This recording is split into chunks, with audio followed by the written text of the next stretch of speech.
तारीख है 26 जून और दिन है शुक्रवार का और लगातार गिर रहे शेयर मार्केट ने पूरी दुनिया के इन्वेस्टर्स की टेंशन बढ़ा दी है। हर दिन किसी न किसी बड़े मार्केट से रेड सिग्नल देखने को मिल रहा है। पहले वॉल स्ट्रीट में भारी सेलिंग हुई और अब एशियन मार्केट्स में भी हाहाकार मच गया है।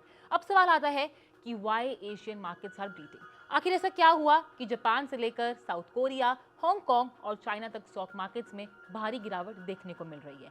क्या एआई बूम खत्म होने वाला है? क्या ये सिर्फ प्रॉफिट बुकिंग है या फिर ग्लोबल मार्केट में किसी बड़े तूफान की शुरुआत? और सबसे बड़ा सवाल ये है, इसका इंडिया की स्टॉक मार्केट पर भी क्या असर पड़ सकता है? आइए समझते हैं आसान भाषा में।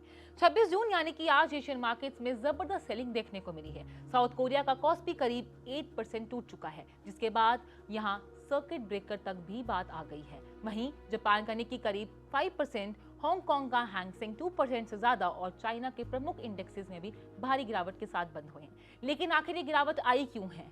इसकी सबसे बड़ी वजह है टेक्नोलॉजी और एआई स्टॉक्स में अचानक आई सेलिंग। वॉल स्ट्रीट पर एप्पल के शेयर 6% से ज्यादा टूट गए हैं क्योंकि कंपनी ने बढ़ती सेमीकंडक्टर और मेमोरी चिप कॉस्ट की वजह से अपने प्रोडक्ट्स की कीमतें भी बढ़ा दी हैं। इससे इन्वेस्टर्स को डर लगने लगा है कि एआई रेवोल्यूशन जितनी तेजी से आगे बढ़ रही थी, उसकी कॉस्ट अब बड़ी कंपनीज के प्रॉफिट पर भी दबाव डाल सकती है। दूसरी बड़ी वजह है ओवर वैल्यूएशन।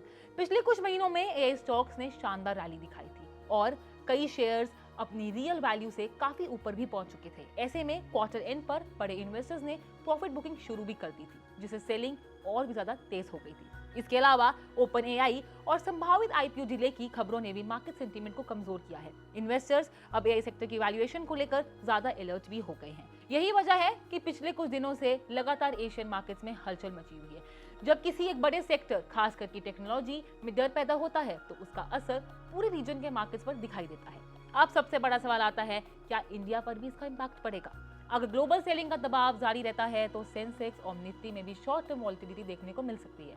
खासकर कि आईटी और टेक्नोलॉजी स्टॉक्स पर दबाव भी पड़ सकता है। हालांकि इंडिया की डोमेस्टिक इकोनॉमी और रिटेल इन्वेस्टर्स का मजबूत सपोर्ट मार्केट को पूरी तरह टूटने से बचा भी सकता है। इसलिए एक्सपर्ट्स इसे फिलहाल पैनिक नहीं बल्कि ग्लोबल करेक्शन के तौर पर भी देख रहे हैं। अब सभी की नजरें global markets, US economy, AI companies की अर्निंग्स और आने वाले इकोनॉमिक डेटा पर रहेगी। अगर ये दबाव यूं ही जारी रहता है तो इंडियन मार्केट्स भी इससे अछूता नहीं रहेगा। ऐसे ही स्टॉक मार्केट्स और ग्लोबल की हर इकोनॉमी की अपडेट के लिए पैसा लाइव को फॉलो करना ना भूलें।